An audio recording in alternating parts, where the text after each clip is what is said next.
On this episode of Echoes of Coventry, this is New York's version of the Cavern Club, and people would go in and be packed at lunchtime. You had a place to play, and you had a place to listen.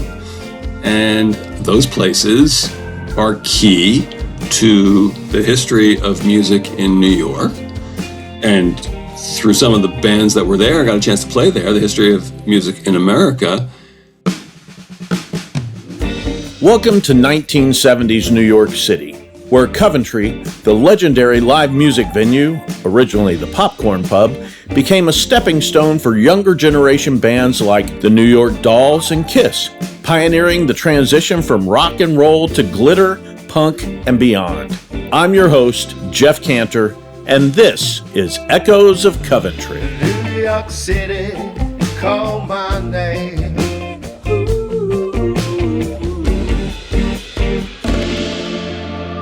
Today, I'm honored to be joined by Budd Mishkin, an acclaimed journalist, podcaster, and moderator who has spent decades covering New York's rich cultural landscape.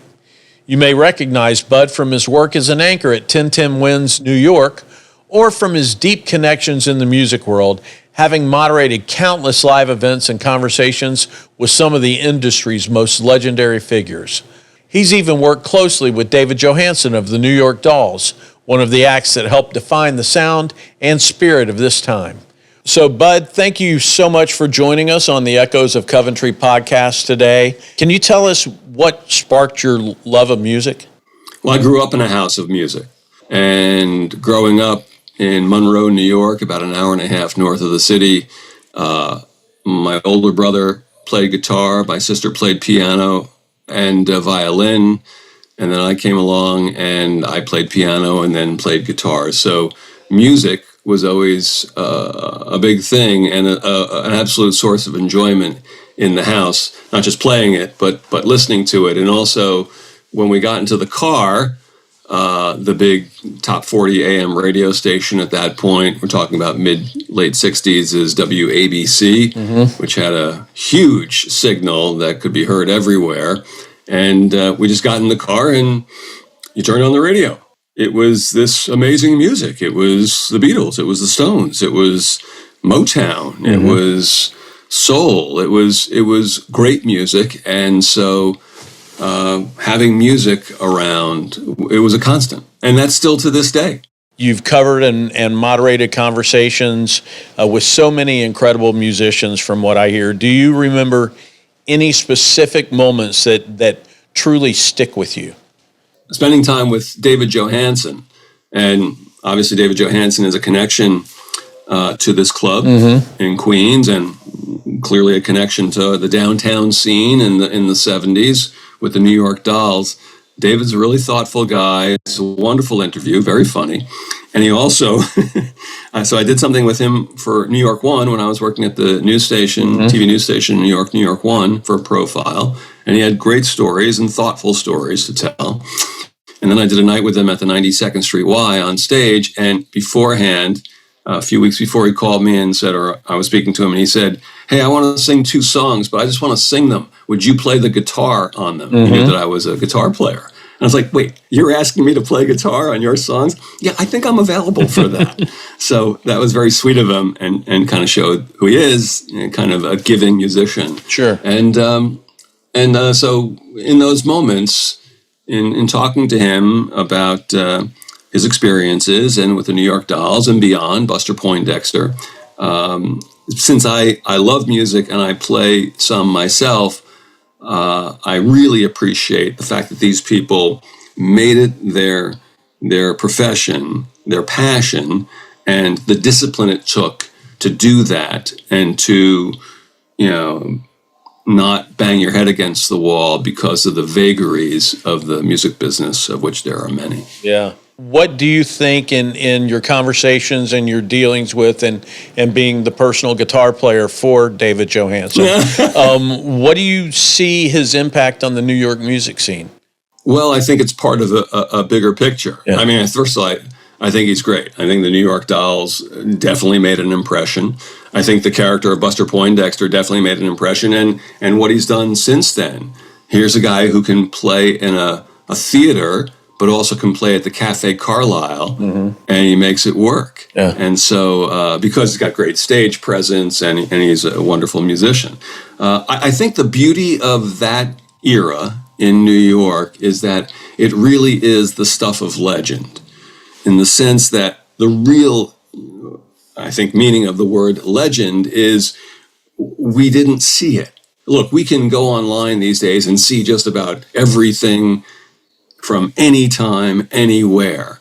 But there are certain things that are still mostly we know about through word of mouth, through oral history, through the stories that are told. And yeah, there's footage of CBGBs and other places, but mostly it's from people who were there telling the story. And I think there's a real richness in that, when in a society now, and there's nothing wrong with it, where, if something happens, almost invariably, someone has filmed it, someone has recorded it on their phone. Right. So in that period, and that was, I got to New York City in 1985, and that period is really, the burgeoning scene, downtown scene in Queens, is happening in the 70s and the early 80s, and then all of a sudden everybody knows Talking Heads, everybody knows Blondie by that point. And so I never got to see it firsthand, but I've heard about it. Yeah. And I think one of the beautiful parts of music and musical history is reading about and hearing about these scenes. Clearly, Liverpool was a scene. Sure. And London was a scene with the British invasion. The Jersey Shore was a scene. A scene, that was, headlined by Bruce Springsteen and Stevie Van Zandt and Southside Johnny, great band, Southside Johnny and the Asbury Jukes. Jersey Shore is definitely a scene. Memphis is a scene. There are all these different places. Hamburg was a scene, largely because that's where the Beatles really learned their craft, by playing 8 hours a night a bunch of different times. So to hear stories about these different scenes, I think that really adds to the richness of music history. And the downtown scene in New York, and in Queens as well, it's not just in Manhattan, there's nothing richer than that in terms of giving people a chance to kind of do their thing and maybe not be so great early on, but to learn their craft and do it more and more and more. And then all of a sudden we're hearing them on the radio. Yeah, well, New York has always been such a melting pot for creativity, but what do you think it was that made the 60s and 70s like just such an influential time for music? It was great music happening from so many different places. Perhaps it also comes about as radio is getting bigger, and then FM radio comes in. And all of a sudden you have music that can be played on FM starting in the late 60s by and large. And for me, being from New York, it was WNEW-FM, where you could hear songs that you wouldn't hear on AM radio, okay? Or Top 40, which, we started to not look down on it, but we started to I listen to FM, that kind of thing. Well, those songs on AM, those songs on Top 40, as the old expression goes, they were not exactly chopped liver, Well, do you think that it had anything to do with venues like the Coventry? And I've had a lot of conversations with people during the course of this podcast talking about, that it opened up to neighborhood kids that didn't have any other place to play. Do you think that had something to do with it? Yeah, because you have to play. Yeah. It's the same for that Jersey Shore scene. They had bunches of places to play, and it's the same in the New York scene. Yeah, you got to get up and do it. I've heard from some professionals in the musical world who are, my generation and older, that they look at today and they think maybe there's like kind of a get rich quick mentality, that because of maybe TV shows, which nothing against those TV shows, which give people a chance to shine. That's great. And a lot of really great musicians have come out of those TV shows, but that there's a notion that maybe they don't have to go on the road for a year and play these small clubs, whereas that's really, like in anything, You do it, you do it, you do it, you get better at it. And also it gives you a chance to play. And for most of the people I've talked to through the years, no matter what kind of musician they are, they want to play, they want to perform. Do you think that those same grassroots music communities still exist today, or has the industry just changed too much? With the fact you can go on American Idol or The Voice or something like that, and suddenly you launch a career as opposed to starting at the Coventry, wearing high heels and makeup. Well, the honest answer to your question is I don't know, because I'm not that clued into a young music scene right now. I try to be. There's good music being made.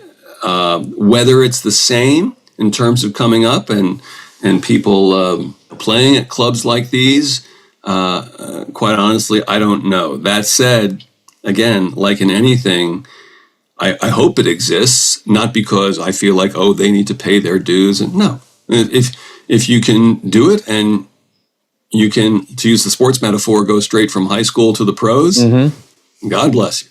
Sure. But anything you're going to do, you're going to be better at if you do it a lot. And that seems to be, that was the path, when I was growing up and listening to music, those bands had played in like roller rinks and little clubs and little bars and they made their bones in those types of places. So, in your opinion, why do you think that it's important for us to preserve the history of venues like the Coventry and tell the stories so that, the new generations know them, so that, you got kids who know what Rubber Soul is and know what the New York Dolls is and know who Kiss are? Two things. One is a general thing, one is a New York thing. And that is, look, it's important for us to know our history, period. Musical history is part of it. Mm-hmm. And again, one of the initiatives that I really admire, and it's clear from me talking about him, and I've interviewed him several times, that I really admire Stevie Van Zandt. Mm-hmm. He's a very good songwriter, wonderful musician, and he's created something called TeachRock. Mm-hmm. TeachRock's been around, I think, for about 20 years, and it's in schools all over the country. It is a curriculum, not about how to play, but taking music and teaching a lot of other things connected to music. In other words, a high school teacher might say to his or her class, give me a musician that you like. And someone might say, Beyonce. Mm-hmm. Okay, nobody bigger than Beyonce now. Well, Beyonce comes from someone and somewhere. Mm-hmm. She stands on the shoulders of, this is the teacher talking, of a woman named Aretha Franklin. Mm-hmm. Aretha Franklin comes from Detroit. Let's learn about Detroit. Let's learn about automation. Let's learn about the car companies. Let's learn about northern migration of black people from the South to northern Midwestern cities for work and to leave Jim Crow. And let's learn about the black church. Let's learn about gospel music. So all of a sudden, the class is about all these different things that started with a conversation about Beyonce. So I think it's important to teach that history. And from a New York standpoint, and specifically Coventry, okay, this is where Coventry comes in. That's part of the New York story, that we have these places that were important. Certainly music clubs, but not just music, but definitely music clubs that were important, where people gathered, and also where you grew to love music that you'd never even heard before. And one night it could be one type of artist, and the next night it could be a different type of artist. And those places were and are important to us. Okay, the example is, for me, is the Bottom Line. It's where I met my wife on a blind date. Mm-hmm. It's where years later I asked her to marry me because I knew the owner a little bit, and he allowed me on stage one afternoon to sit and sing to her and play my guitar. And the Bottom Line was a very special place to me, and it no longer exists. And you can walk by that corner at 4th and Mercer in Greenwich Village and not know that once there was a place where there was, as Bruce Springsteen sang in 1975 when he did a bunch of shows at the Bottom Line, there was magic in the night. And so the same thing goes for the club in Queens and for 100 other places, that there is, rarely is even a sign or something that says there once was a club here, and this is a part of New York musical history. Sure. And that's sad. And so talking about it and telling the stories, I think is hugely important. To bring it back to Coventry for a minute, to bring it back to that era of the early 70s musically, if you could capture the energy or the essence of that era in a single word or phrase, what would it be? From what I've read, Perspiration. Yeah. These were not places that, in my mind's eye, and that's the beauty of storytelling, and that's the beauty of the history being passed down, the oral history being passed down. When I close my eyes, or when I read them and I close my eyes, I think, and the Cavern Club too, in Liverpool, the famed club where the Beatles really made their way. These were not like, your table for four is right over here. Yeah. These were places where, and from what I understand, maybe the bathrooms were not the cleanest you'd ever seen. So this is casting no aspersions on Coventry, but the idea was these were music clubs, and you try and make them as nice as you can, I guess. But with any great music, the first word that comes to mind for me is joy. Yeah. I mean, there's joy in hearing live music. And for people playing, to have a chance to play it, that's a joyful thing too. Now, is every band going to go on to be Blondie or Talking Heads or New York Dolls or any of the rest that come out of that scene? No. Yeah. But, that's how that goes. And you think that the cream rises to the top. But joy is if I had to say one word other than the wise guy answer of Perspiration, joy. This is New York's version of the Cavern Club. And people would go in and be packed at lunchtime. You had a place to play and you had a place to listen. And those places are key to the history of music in New York. And through some of the bands that were there, I got a chance to play there, the history of music in America, but also giving the opportunity of, you didn't have to go to not that rock and roll bands would, like to the Copa or the Carlisle or, which are wonderful places or were wonderful places, but, they had a place to play. Yeah. And when you're young and starting out, you need a place to play. So Coventry is a good example of a piece of New York that was part of the story of Kiss and the New York Dolls and so on. And so in that sense served a role in the creation of these bands and of this music. Mm-hmm. It's important to tell the story so that, and maybe even have a little plaque where it was, so to let people know that, to use the old Sinatra song about the Polo Grounds in Ebbets Field, there used to be a ballpark here. That there used to be an important club here that gave young musicians a chance to play and music fans a chance to listen. Even when you make it rain, I'm just a New York guy. You gave me wings to fly back to New York City. We're honored to have Jason Antos, the Executive Director of the Queens Historical Society. Jason and his team are the driving force behind preserving the borough's rich history, and they recently awarded the Coventry location with the prestigious Queensmark, an honor reserved for locations that have made a lasting impact on the culture and historical fabric of Queens. Hi, Jason. Thanks so much for joining us today. Tell us a little bit about how you tie into Coventry. Part of our mission statement of the Queens Historical Society, which is the official historical society for the borough of Queens, is to preserve the history of Queens, both ancient history and both kind of current history, let's say. And one of our educational programs is the Queensmark, which is a plaque that we give to places of cultural and architectural merit that may not have official landmarking by the city of New York. And recently you gave that award to Coventry, correct? And recently it was given to Coventry. We want to start giving these plaques to local businesses in recognition of their contribution to the history of Queens. Coventry was a location in Sunnyside where many groups had their first appearance, including KISS. Tell me, what about Coventry made you feel like this is where we need to look and this is something that we need to do? No, we just found the whole thing so fascinating because we didn't, like I personally didn't know about it. I mean, I had known of so many other venues, but I had never personally heard of it. And we had reached out to other area historians, including Michael Perlman, who was there, and we looked into the old newspaper archives. I even contacted the Central Library, the Queens Library in Jamaica, to see if they had anything in Jamaica, Queens, to see if they had anything on it. And they did. They had a few articles in the clip file. So you kind of have to go down the rabbit hole to kind of, go through everything and to see the stories and to see the groups that performed there. And I was so blown away by how many people had come through that place to perform. I mean, that was just incredible. I had heard about these individual groups performing in Queens, but I didn't know that they had all come through the same place.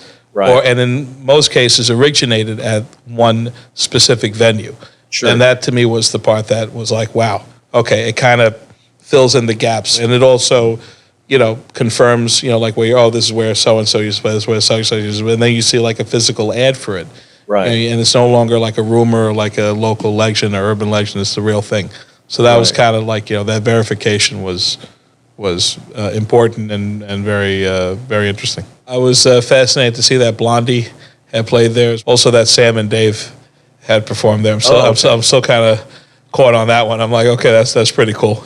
Now, Coventry, because you're talking about its cultural significance, I'm sure that you also had to look into who ran the Coventry, and Paul Sub was the owner of the Coventry. Tell me a little bit about what you found out about Paul as you were doing your research. Well, the only thing that I had come across on my end was just that he had owned these two establishments, and his access to the music world was just incredible, and his ability to bring these groups in, to select the groups, and had a major talent and ability, not only as a club operator, but also to bring in certain talent, that, he knew had, potential.